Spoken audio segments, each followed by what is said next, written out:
Assalamualaikum warahmatullahi wabarakatuh. Berjumpa kembali.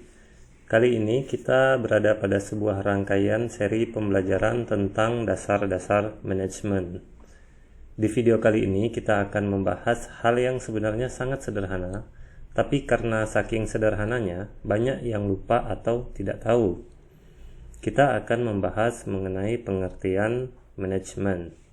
Baik, apa itu manajemen? Jadi manajemen itu adalah sebuah ilmu atau seni tentang bagaimana caranya untuk mengatur.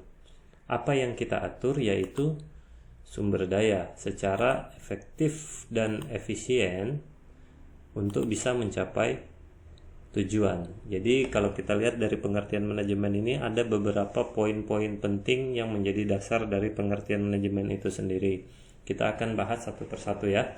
Kita coba lihat mulai dari manajemen sebagai sebuah ilmu. Jadi artinya di sini adalah manajemen itu sifatnya ilmiah sehingga bisa dipelajari oleh siapa saja. Manajemen juga memiliki banyak sekali teori-teori yang dikemukakan oleh para ahli tentang manajemen itu. Itulah alasan kenapa manajemen bisa dikatakan sebagai sebuah cabang ilmu pengetahuan. Nah, sedangkan manajemen juga dikatakan sebagai sebuah seni. Karena dalam praktek di lapangan, penerapan manajemen akan sangat bergantung kepada situasi dan kondisi serta kreativitas dan gaya manajer selaku orang yang menerapkan proses manajemen itu. Itu sebabnya setiap orang akan menghasilkan juga penerapan manajemen yang berbeda-beda juga. Misalnya ada seorang manajer yang sukses di katakanlah perusahaan A, belum tentu akan sukses juga jika menerapkan gaya yang sama di perusahaan yang berbeda. Inilah yang disebut manajemen sebagai sebuah seni. Jadi akan sangat tergantung pada situasi, kondisi, serta kreativitas dari orang yang menjalankan ilmu manajemen itu sendiri. Kemudian kata kunci yang berikutnya adalah mengatur. Nah, mengatur ini adalah dasar dari kata manajemen, yaitu manage, mengatur ya.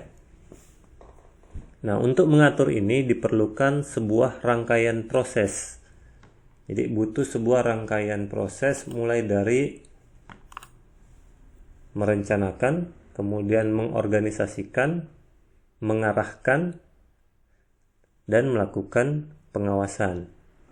Keempat proses ini sering disebut sebagai fungsi manajemen, sebagaimana yang dikemukakan oleh George R. Terry, yaitu seorang pakar manajemen ya. Jadi untuk mempermudah dalam menghafal keempat fungsi manajemen ini sering disingkat menjadi POAC. Nah, jadi kalau ada orang yang bilang manajemen itu adalah POAC, itu ada juga benarnya karena manajemen itu sendiri adalah sebuah rangkaian proses mulai dari bagaimana caranya kita merencanakan, mengorganisasikan, kemudian mengarahkan atau melaksanakan, dan yang berikutnya adalah bagaimana kita melakukan pengawasan. Kemudian apa yang kita atur dalam manajemen? Yang kita atur adalah sumber daya. Nah, sumber daya ini ada banyak jenis ya, ada sumber daya manusia atau karyawan, ada sumber daya uang, kemudian ada sumber daya bahan baku atau material, ada metode, ada teknologi, waktu, dan sebagainya. Kenapa sumber daya ini mesti kita atur? Karena sumber daya ini sifatnya langka atau terbatas, sehingga penggunaannya itu harus diatur seoptimal mungkin. Kemudian kata kunci yang berikutnya adalah efektif dan efisien.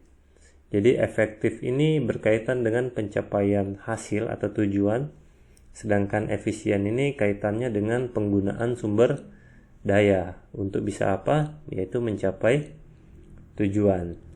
Jadi ini adalah pengertian dari manajemen. Jadi manajemen itu adalah sebuah ilmu atau seni tentang bagaimana caranya kita untuk mengatur sumber daya secara efektif dan efisien untuk mencapai tujuan. Nah, untuk lebih jelas mengenai efektif dan efisien, kita akan lihat pada slide berikut. Jadi efisien itu tadi kan berkaitan dengan penggunaan sumber daya. Jadi ada sebuah pengertian mengenai efisien, yaitu efisien adalah sebuah rasio atau perbandingan antara output dan input. Output ini adalah hasil, sementara input ini adalah masukan. Jadi makin besar rasio atau perbandingan output dan input, makin efisien sebuah organisasi atau perusahaan. Sementara itu makin kecil rasio output dengan inputnya, maka makin tidak efisien sebuah organisasi atau perusahaan itu.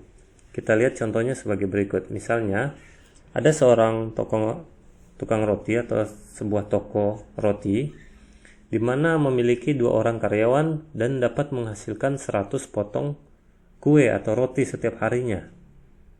Sementara toko B dengan 5 orang karyawan juga menghasilkan 100 potong roti atau kue. Nah, di sini bisa kita lihat bahwa toko A itu lebih efisien dalam menggunakan sumber dayanya, yaitu dalam hal ini karyawannya, untuk bisa menghasilkan output. Outputnya di sini adalah roti. Jadi dia bisa menghasilkan 100 potong roti hanya dengan menggunakan 2 orang karyawan. Artinya dia hanya harus membayar gaji 2 orang karyawan. Sementara di toko B, untuk menghasilkan roti yang sama, jumlah roti yang sama yaitu 100 potong, dia harus mempekerjakan 5 orang karyawan. Dalam hal ini berarti dia harus membayar gaji lebih besar daripada tukang roti yang ada di toko A. Nah, ini yang disebut dengan efisien. Jadi bisa dikatakan toko roti A itu efisien atau lebih efisien dibandingkan toko roti B. Jadi seperti itu. Kemudian kalau efektif, ya ini berkaitan dengan pencapaian tujuan. Nah, jadi kalau tujuannya bisa dicapai, maka bisa dikatakan bahwa metode atau cara yang digunakan sudah efektif. Jadi dalam penerapan manajemen, efektif dan efisien ini harus dua-duanya dicapai, tidak boleh hanya salah satunya. Misalnya ada yang efisien tapi tidak efektif, atau ada yang efektif tapi tidak efisien. Yang benarnya itu adalah harus efektif dan efisien. Oke, mungkin itu saja untuk materi di video kali ini. Untuk apabila ada yang kurang jelas atau ingin ditanyakan, boleh silakan dituliskan di kolom komentar. Sekian dulu materinya. Wassalamualaikum warahmatullahi wabarakatuh.